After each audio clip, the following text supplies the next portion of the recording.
Welcome to the Matt Sager Podcast, Tuesday, December 11th. So, it turns out not everyone actually does love Aquaman. I know, the early sort of mini reviews from a couple days ago, when it was still under review embargo, I did an episode of this podcast in which I sort of summed up what people were saying about it online. It was mostly these sort of reaction tweets, and they were universally effusive in their praise. Just like, Aquaman is the funnest thing ever. Now that Zack Snyder's definitely gone and Joss Whedon is probably gone, James Wan, director of Aquaman, should take over the DC Extended Universe and lead it to its inevitably successful fate. Because Aquaman is just so much fun. It combines the fun of Batman from 1966 with the action-packed adventures of, well, the Avengers. That it was just sort of the epitome of what you want in a superhero movie. And yet now the review embargo has been lifted and things have taken a turn. People are still saying some awfully nice things about Aquaman. But that 100% sort of pre-Rotten Tomatoes rating that it had, that perfect streak has been broken. And in fact, its Rotten Tomatoes score as of right now is 75%, with an average rating of 6.3 out of 10, and a critic's consensus summarized thusly.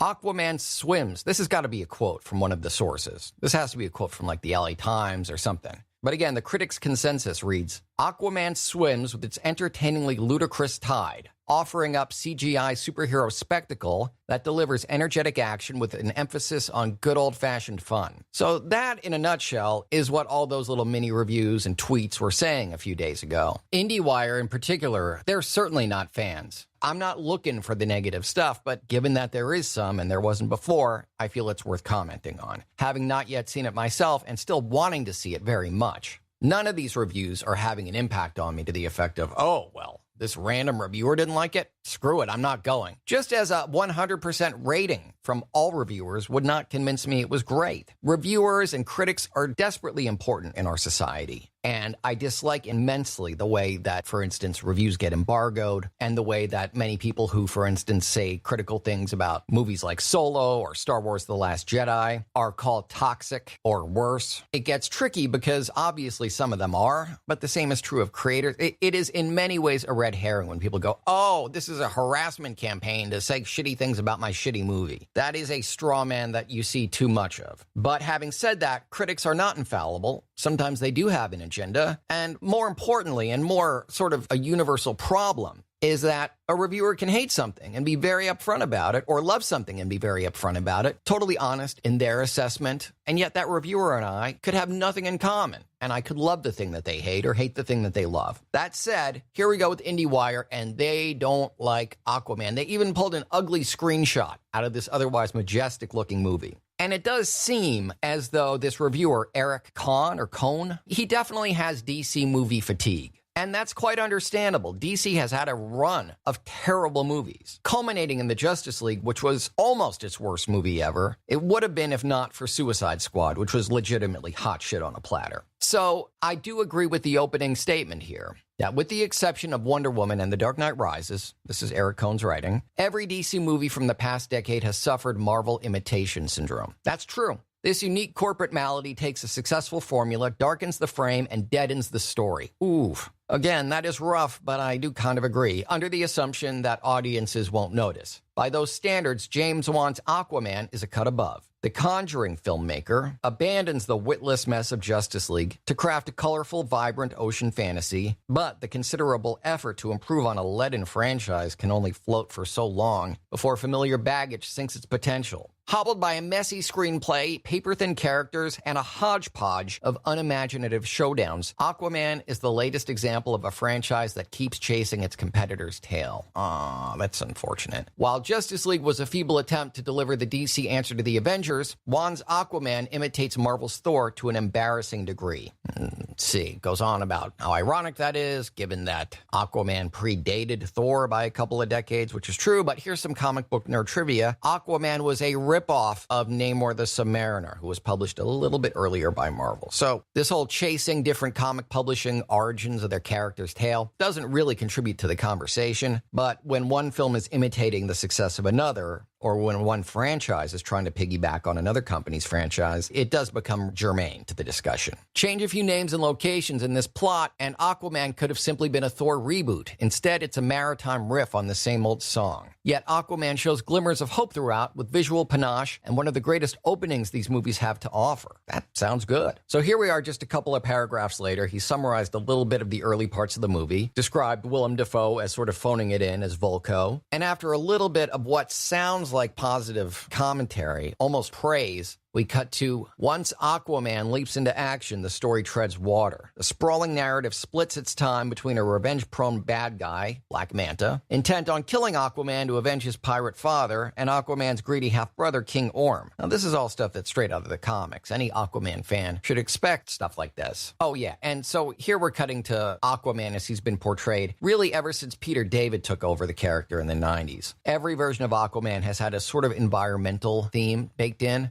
which makes sense. In real life, we do pour shit in the water, and if there were an aquatic hero, he would have a beef with the surface world. He really would. I don't like much of the stuff we do to our oceans. So Orm wants to wage a war against humanity for destroying the undersea ecosystem. Unfortunately, the modicum of eco-friendly messaging baked into this motive is muddied by his inane monologues about becoming ocean master. Well, yeah, but that's how you sell the action figures. And that is how he was first known in the comics. And a desire to battle Aquaman in Atlantis' ludicrous Ring of Fire. He proceeds to pretty much crap all over the movie, posts a second ugly screenshot from this amazing-looking movie. It's like he was searching for stuff that looked unattractive. They gave it a C. Well, that is legitimately disappointing, but pales in comparison to The Guardian, who calls the movie a complete belly flop. Again, most of the reviews I've seen are really positive. I'm only drawing attention to these new negative ones I'm seeing because I did an entire episode last week talking about critics' praise for Aquaman, which was just about universal, just as it was for Spider-Man Into the Spider-Verse. I wonder if we're going to have negative reviews coming out about that as we get closer to launch date. I'm guessing no, because at the time, Aquaman was under this review embargo. So what I was reading were tweets which were all positive, but then again, if you've left a movie you hated, you're less likely to do a tweet about it than you are if you loved it. So it makes sense that the negative stuff would be coming out now that the embargo's been lifted and people are free to write whatever they please. And again, the role of critic is very important here. And it is sadly the case that with movies, with comics, anything that is owned and controlled by a major corporation or conglomerate, like, say, Warner Brothers or Disney in the case of Marvel, reviewers run a risk anytime they say something negative. They run a risk of not being invited to the next screening, being banned from all screenings, of having the website or publication for which they write being blacklisted from all this corporation's other events. Sadly, this stuff happens, which is why I think negative reviews are so critical, pun not intended. Important, I should say, because the reviewer is going out a little bit on a limb. Sadly, that is the sorry state of journalism right now, where you got to think before you review a movie like, do I really feel this way? Because there will be consequences. That in itself is very depressing. But as to what The Guardian has to say about the movie, wow. All right. Let's see. Despite some engagingly surreal moments, heartfelt environmental gestures, big-name supporting roles, and occasional flourishes of marine camp, this is a letdown. A laborious, slow-moving, and dripping wet film, barnacle-encrusted with a solemnity and with a Ripley underwater production design that looks like a giant version of the kitschy items you put in fish tanks. Oh, Amber Heard turns in a performance as King Nereus' daughter, Mara, that is about as relaxed as her appearance in the infamous hostage video she made with Johnny Depp to apologize for infringing Australia's rules on importing pets. Yeah, I would Google Amber Heard hostage video. That is not praise. They talk a little bit about the plot, gonna skirt over that. Okay, they describe a very, very cool moment. The one good moment in the film comes in Aquaman's lonely teen years when he's bullied by a couple of older kids while on a school trip to the aquarium, and an enraged shark smashes up against the glass in an attempt to protect him. But then he becomes the amiably self-satisfied gym bunny and happy hour enthusiast that we all know, pretty much free from the agonized self-questioning that is a part of every single other superhero psychological makeup.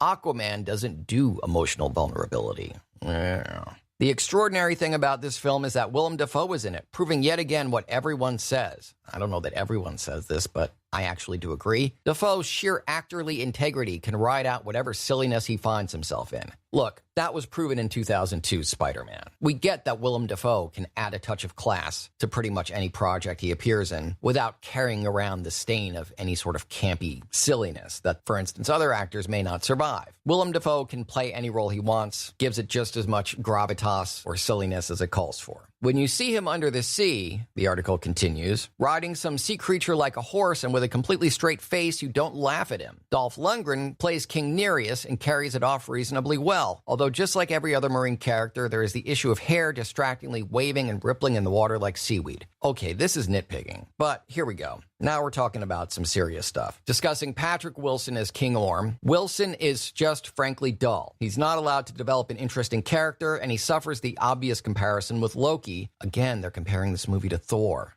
That's troubling. Thor's adopted brother played with relish by Tom Hiddleston as a velvety-voiced villain. But then Momoa's good old boy characterization of Aquaman itself only goes so far anyway. This is a film that never quite comes up for air. Aw. Well, at least the puns keep flowing. That's something. Look, I did not expect this movie to be perfection, and I still don't. But I expect it'll be a lot of fun. And if we're being brutally honest with ourselves, talking about Thor, that first Thor movie was rough. That second Thor movie was difficult to sit through. It was very easy to fall asleep to. But then Ragnarok came around. What I'm going to watch for when I see this movie is whether the building blocks are being laid for instance, the DC Extended Universe 2.0, in which we're sort of forgetting about the Zack Snyder stuff. We're abandoning the idea of Henry Cavill as Superman because he's not coming back. And similarly, the likelihood that Ben Affleck is going to drop out as Batman is extremely high. So a sort of medium to hard reboot is in order. And in fact, Amy Adams was at an event on Friday for Variety. It was for an episode of Actors on Actors, in which she says she's not coming back as Lois Lane. Specifically, she says, I think I'm out of the DC universe now. I think they're revamping that. I don't even know the details. And that same day, the Hollywood Reporter announced that Plastic Man is in the works now. So DC clearly recognizes that their movies have been failing creatively and that they've over-relied on the concept of darkness. They're leaning in heavy to the silliness. Aquaman, for better or for worse, according to these critics, is clearly leaning into the silly, goofy, like not taking ourselves too seriously, which is good for superheroes. Darkness is good to a point. It is a means, not an end. Similarly, Shazam just looks ridiculously goofy fun. If that's where they're going with this, that's okay with me. It certainly works out very well for Marvel, who balances out stuff like Infinity War and the very dark-looking Avengers Endgame with stuff like Guardians of the Galaxy, which packs a lot of drama into a framework based around silliness. It's all about finding that sweet spot, and if the DC Extended Universe is even making overtures toward acknowledging that they've gone too dark, and this is just a little bit of a turn left, little bit, let's adjust our direction a bit, there will be something great to come out of this in a couple years. Then that doesn't set it apart from, for instance, Marvel, who had 2 Hulk duds before they had Iron Man. These things do take time, unfortunately, both for the studios who spend a ton of money on these experiments and on the audience who has to sit through the ups and the downs until you get something like an Infinity War or a Thor Ragnarok that makes you go, hot damn, this was all so worth it. The challenge is the one and done movies. And speaking of, I'll link to the trailer for it. The newest James Gunn movie, one that he's only producing. It's actually directed by David Yarovesky, but wow, does Brightburn look sick. It is the dark Superman movie. It's like, what if Clark Kent was a sociopathic lunatic? And it looks amazing. That's set for release in 2019 on Memorial Day. So obviously, as we get closer to that time, I'm sure we'll have had many more promos, trailers, interviews with Gunn and Yarovesky and the cast and crew, stuff like that. But I will link to that. It does look great. And Aquaman, I remain of the opinion that it's probably going to be great. It's just no longer a perfect, everyone loves it kind of thing, which is fine. Anyway, contact the Matt Sager Podcast. Send me an email to matt@mattsager.com or call 646-535-4788. You can also get me on social media. On Twitter, I'm @MattSager. Instagram, I'm Real Matt Sager. And on Facebook, my profile is The Matt Sager, and my voiceover page is Matt Sager VO. This podcast has a page there as well, facebook.com/Matt Sager Podcast. Also, be sure to check out the description for tonight's podcast episode for links to my merch store from wehavemerch.com and my Patreon. And as for the rest, my other social media links, my voiceover reels and contact info, archived back episodes of this podcast, my articles and blog posts, and much more, you can basically find everything Matt Sager related at mattsagervoiceover.com.